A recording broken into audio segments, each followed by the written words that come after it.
ओम शांति। आज 5 अप्रैल 2022 की मीठी मुरली सार की मीठी सी मंथन। मीठे बाबा ने कहा,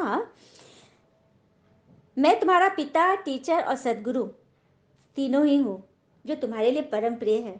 तीनों ही एक में है तो याद करना भी तो सहज हो गया। क्या बात है, आज भगवान ने तो बिल्कुल छक्का ही मार दिया। अब देखो, दुनिया में पिता कोई अलग होते हैं, जन्म देने वाले, टीचर फिर पढ़ाने वाला अलग होते हैं, फिर सदगुरु जो बुढ़ापे में जो जाते हैं गुरुमुखी बनने, वो भी अलग होते हैं। तो कितना भटकना पड़ता है ना, एक स्टेजेस होती है ना। और यहाँ जब तीनों एक ही साथ मिल रहा है, हम दुकान में भी खरीदने जाते हैं तो एक के साथ तीन फ्री, हम लोग कैसे दौड़ के वहाँ जाते हैं? नहीं, एक के साथ तीन मिल रहा है, बाई वन गेट वन भी मिलता है तो हम लोग कितना खुश होते हैं, लेकिन बाई वन गेट थ्री है यहाँ, है ना। आमतौर पर दुनिया में वही बात है, टाइम टाइम पर सब मिलते हैं, पिता भी मिलता है, टीचर मिलता है और गुरु मिलते हैं। वो गुरु तो सबको मिलते भी नहीं, सब लोग थोड़ी ना गुरुमुखी होते हैं, लेकिन यहाँ तो हमारे लिए सब कुछ है। और सदगुरु पर एक बहुत बड़ी बात है, परमात्मा क्यों सदगुरु है? गुरुओं का गुरु है ये, क्योंकि हमारी सदगति कराता है, साथ लेकर जाएगा, पहले नहीं जाएगा वो। दुनिया में कोई गुरु, कोई सन्यासी, देहधारी अगर बोल दे कि मैं जब जाऊंगा तो तुम्हें साथ ले जाऊंगा, तब तो कोई यहाँ जाए नहीं, सब भाग जाएंगे कि बाप रे, ये तो बूढ़े हैं, ये तो कभी अभी भी टपक सकते हैं, तो हम लोग को भी ले जाएंगे, हटो हटो यहाँ से, ये ठीक नहीं है। लेकिन ये बात से परमात्मा कह सकते कि मैं तुम्हें साथ लेकर जाऊंगा, है ना, बड़ी बात। प्रश्न है, इस कलयुग में सदा जवान कौन रहता है? देखिए, जवान रहना सबको पसंद है कि हम सदा युवा रहें, स्वस्थ रहें, लेकिन सदा जवान इस कलयुग में, क्वेश्चन पे गौर कीजिएगा, कलयुग बोल रहे बाबा, तो कलयुग में सदा जवान रहता है विकार। विकार, दैवी गुण नहीं, प्रेम सुख शांति आनंद तो किसी के अंदर है ही नहीं, वो तो एकदम बूढ़ा हो गया है। जवान है विकार, क्रोध, लोभ, मोह, अहंकार, ईर्ष्या, ये बिल्कुल जवान है। क्योंकि समझते हैं ना कि इसके बगैर तो काम ही नहीं चलेगा, ये मेरा मित्र है। देखिए, मित्र जो होता है उसे हम खुद बनाते हैं, बाकी रिश्ते नाते तो वो हमको गॉड गिफ्टेड मिलता है, जैसा जिसके साथ हिसाब किताब, उस घर में हम जन्म लेते हैं, वैसे परिवार में रहते हैं। लेकिन ये मित्र हम खुद बनाते हैं। तो विकार हमारे मित्र हैं जिसे हमने बना लिया, ये हम सबों का कॉमन फ्रेंड है, सबका एक ही फ्रेंड है आज इस दुनिया में, कलयुगी दुनिया में। क्यों फ्रेंड है? क्योंकि आज क्रोध के बिगड़ किसी को बोलो, अहंकार के बिगड़, तो सोचेंगे इसके बिगड़ तो काम ही नहीं चलेगा, कोई मुझे वैल्यू ही नहीं देगा। मतलब सोच कितनी उल्टी हो गई। जबकि ये उदाहरण सबको पता है कि एक बॉस जो कि अपने स्टाफ से अच्छे से बात करता है, गुड मॉर्निंग बोलता है, उनके काम को देखता है, कुछ गलती भी हो गई तो उतना डांटता नहीं है, समझा देता है, उसका काम। और एक बॉस जो घुसते ही एकदम टाइट होकर चला, किसी को न देखना, कोई प्रणाम भी कर रहा है तो कोई जवाब नहीं, और सीधे एकदम अहंकार में जाकर बैठना, कुछ गलती हुई तो एकदम फाइल फेंक के बताना, दिखाना, डराना, किसका काम अच्छा होगा? जैसे जो प्रेम स्नेह वाला आदमी है, उसके जो स्टाफ है, ऑफिस 4 बजे बंद होती है, और उसको बॉस ने काम दिया कि बाबू ये काम ना आज शाम तक हो जाना चाहिए, और 4 बजे तक उसका काम नहीं हुआ, थोड़ा सा बच रहा है, और बॉस निकल रहा है जाने के लिए, तो उसको बोला दे चलो चलो, बोले नहीं सर, थोड़ा सा काम बचा है, इसको आज कंप्लीट करना है ना, मैं करके जाऊंगा, मैं 6 भी बज जाए मैं रुक के जाऊंगा, आपका काम कर दूंगा। देखा? और जो गुस्से वाला है वो भी बोलेगा 4 बजे तक काम हो जाना चाहिए, लेकिन 4 बजे ऑफिस बंद हुआ, काम रह गया, वो बोले देखा जाएगा ना, कल कर लेंगे। तो आगे बात समझ में? तो क्रोध अहंकार हमारे मित्र नहीं, हमारे शत्रु है। जो हमेशा जवान रहता है, जो बूढ़े व्यक्ति भी हो, क्रोध अगर हमेशा से उनका संस्कार बन गया तो वो कभी बूढ़ा नहीं होगा, वो और ज्यादा बढ़ेगा। कहते हैं ना, तृष्णा जवान होती जाती है। और संस्कार 4 तरह के संस्कार होते हैं। पहला है मूल संस्कार, आत्मा का संस्कार। आत्मा के संस्कार क्या है? ये तो भगवान ने हमके बताया, शांति, प्रेम, सुख, आनंद, शक्ति, ज्ञान, पवित्रता, ये आत्मा के मूल संस्कार है। दूसरा है पूर्व जन्म का संस्कार, पूर्व जन्म में हमने जो किया वो भी हमारे अंदर वो संस्कार रहता है। फिर तीसरा, जिस माता पिता से हमने जन्म लिया उनके संस्कार, उनके जीन्स भी आते हैं अंदर, ये हो गया। फिर चौथा है संघ का संस्कार, ये सबसे इंपॉर्टेंट है, सबसे इंपॉर्टेंट, क्योंकि बच्चा जब छोटा है गोद में तो माँ पिता के पास रह रहा है, लेकिन बाहर गया, स्कूल में, कॉलेज में, नौकरी पे, कैसा संग कर रहा है, उसका संग, कुसंग का रंग बहुत ज्यादा चढ़ेगा। क्योंकि अभी अभी बाबा ने क्या बोला, कलयुग में कौन सी चीज ज्यादा जवान है और ज्यादा पावरफुल है? तो माया, विकार, उसके संग में भी आ गए तो वो तो पावरफुल है, कस के हमें अडॉप्ट कर लेगी, क्योंकि उसमें मेहनत नहीं है ना। अब पढ़ने से मेहनत है, सिनेमा देखने में थोड़ी ना मेहनत है। हाँ, सही बात है। फिर बाबा ने धारणा में बोला, अपना सब कुछ भगवान के पास इंश्योर करो, सब कुछ इंश्योर करो। क्यों? क्योंकि रावण की चीजें हम पकड़ के रखे हैं ना, काम, क्रोध, लोभ, मोह, उसको बाबा बोले इंश्योर करो, मुझे दे दो। तभी तो हम शिवलिंग पर क्या चढ़ाते हैं, किसी देवी देवता पे जहरीले फल फूल नहीं चढ़ते। ये सब रहस्य बाबा ने हमें यहाँ बताया। जब स्वयं भगवान आएंगे तभी तो बताएंगे, तुम हम पे इतना चढ़ाते हो लेकिन इसका भाव नहीं मालूम। मैंने एक बार, मुझे अनुभव मिला था, मैं बच्ची को पढ़ाने बाहर गई थी, तो वहाँ बाबा जब बोलता है ना, मंदिर में जाके सेवा करो, मेरे बच्चे वहाँ तुमको मिलेंगे। तो मंदिर में गए, तो बाबा उस दिन बोले थे कि जहरीले फल फूल क्यों चढ़ाते हैं, इसका रहस्य बताना सबको। तो मैंने एक पुजारी जी जो बड़े नामी ग्रामी दिख रहे थे, उससे पूछा कि पंडित जी, शिवलिंग पे जहरीले फल फूल क्यों चढ़ते, किसी देवी देवता पे तो नहीं चढ़ते। तो बोला कि शिव जी को पसंद है। हम मन में यही सोचे, मैं ये जानना चाहती थी कि इनको पता है कि नहीं। तो किसी को जहरीले फल फूल कैसे पसंद हो सकते हैं, ये सोचने वाली बात है, दिमाग की बत्ती जलाने की दरकार है। तो ये जहरीले फल फूल, धतूरा, बीज, हाँ, अक के फूल, कटहल का फूल कितना जहरीला, उसके दूध जो भी निकले ना भोजन में जाए तो उससे जहर है। तो इसका अर्थ है कि ये हमारे अंदर के विकार हैं, हमारे अंदर का क्रोध है। अब कई आत्मा है ना कि छोटी सी बात में मतलब मुंह जाना। तो इसका अर्थ है कि देखो, बातें तो आएंगी, कहते हैं ना संसार में कांटे बहुत है, रोड पर कांटे बिछे हुए। आप कांटे एक एक चुनने बैठोगे तो सारा जीवन लग जाएगा, फिर भी नहीं चुना आएगा, क्योंकि रावण का राज है। क्या करना है, श्रीमत का जूता पहनो और चल दो, फास्टली दौड़ो, श्रीमत ओढ़ लो, कुछ भी बातें आई उसको पकड़ लो, श्रीमत पे चलो, बाबा को बता दो, मुझो मत। ये होता है ईश्वर को अपना सब कुछ इंश्योर कर देना। हाँ, और ईश्वर आए हैं किस लिए, क्यों मांग रहे हैं हमसे इंश्योरेंस, क्यों मांग रहे हैं, क्योंकि उन्हें सनातन धर्म स्थापन करना है। आदि देवता धर्म था देवी देवता का, वो अब लोप हो गया है। देवी देवता संस्कार किसी के अंदर नहीं है, कोई अपने आप को देवी देवता नहीं मान रहे हैं, क्योंकि इतने पतित हो गए, है ना। तो उसको वापस जगाने के लिए भगवान हमसे जो हमने रावण की चीजें अडॉप्ट किए हुए ना, उसको मांग रहे हैं, दे दो मुझे, दे दो दे दो दे दो। जो जल्दी देगा वो जल्दी आगे पहुंचेगा, है ना। चलिए एक और राज की बात बताती हूँ। सनातन धर्म से ही और धर्म आए हैं।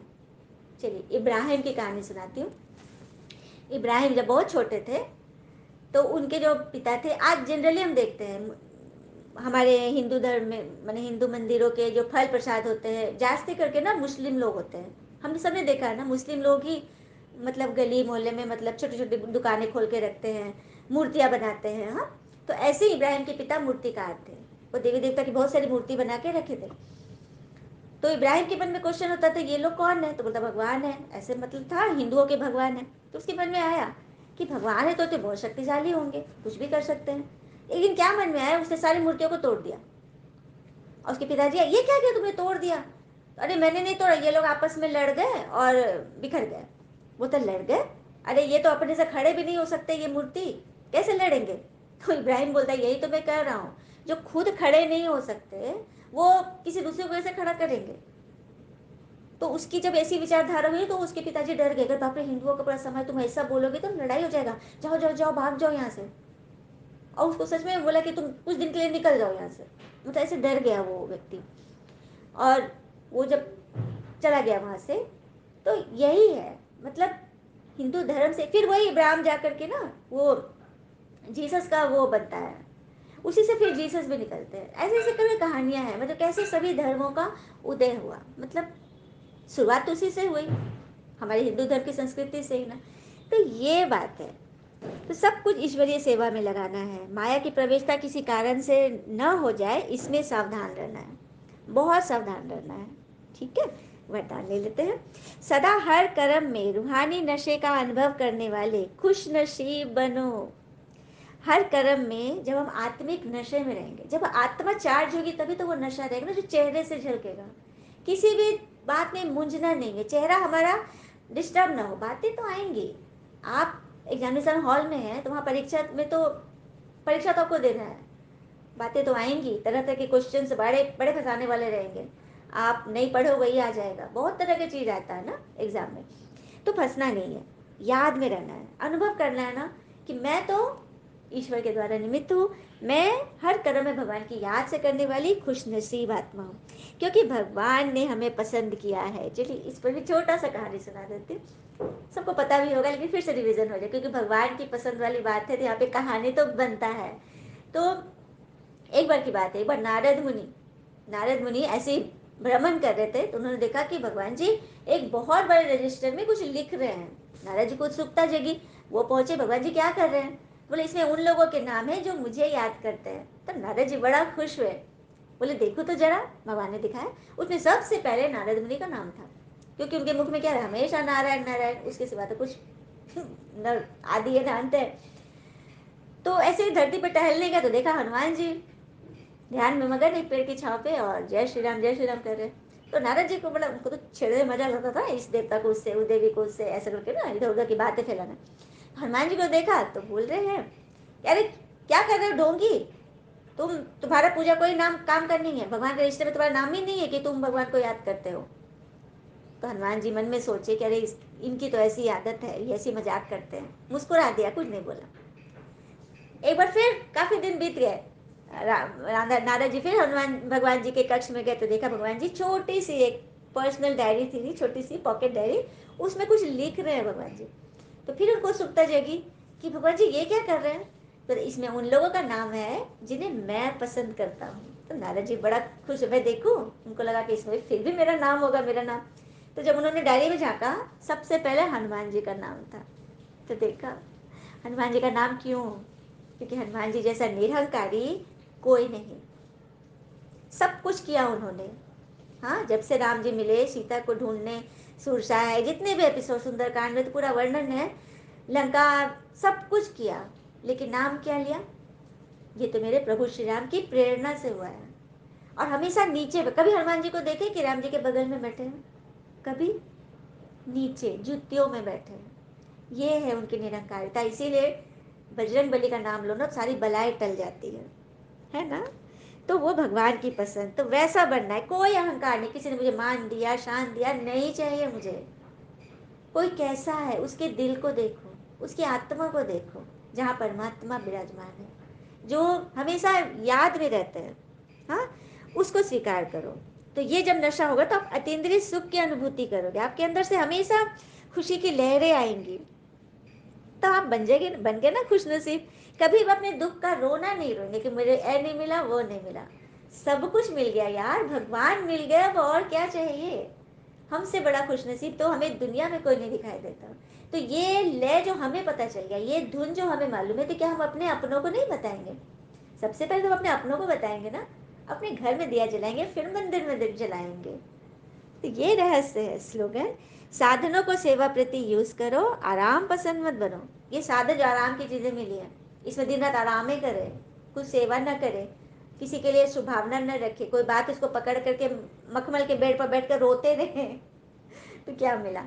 ये चीजें मिलकर, सुख सुविधा मिलकर, मोबाइल साधना मिलकर, मोबाइल है तो उसको यूट्यूब गूगल में ऊट पटांग गलियों में न जाकर यदि अच्छी अच्छी बातें देखें, हाँ, टीवी पे जो आजकल जो सीरियल्स आते हैं सिर्फ किचन पॉलिटिक्स, वो न देखकर यदि हम अपना समय सफल करें, तो ये होता है भगवान की पॉकेट डायरी में आने वाले लक्षण। तो सबको आना है ना। चलिए इस पर खुश नसीब पर एक बड़ा सुंदर सा गीत भी सुनते हैं और भगवान का धन्यवाद करते हैं। ओम शांति। मैं खुश नसीब हूँ बाबा, मुझको तेरा प्यार मिला। मैं खुश नसीब हूँ बाबा, मुझको तेरा प्यार मिला। पाते ही तेरी एक झलक, पाते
मीठे बाबा, वो बाबा के सभी खुशनसीब बच्चे।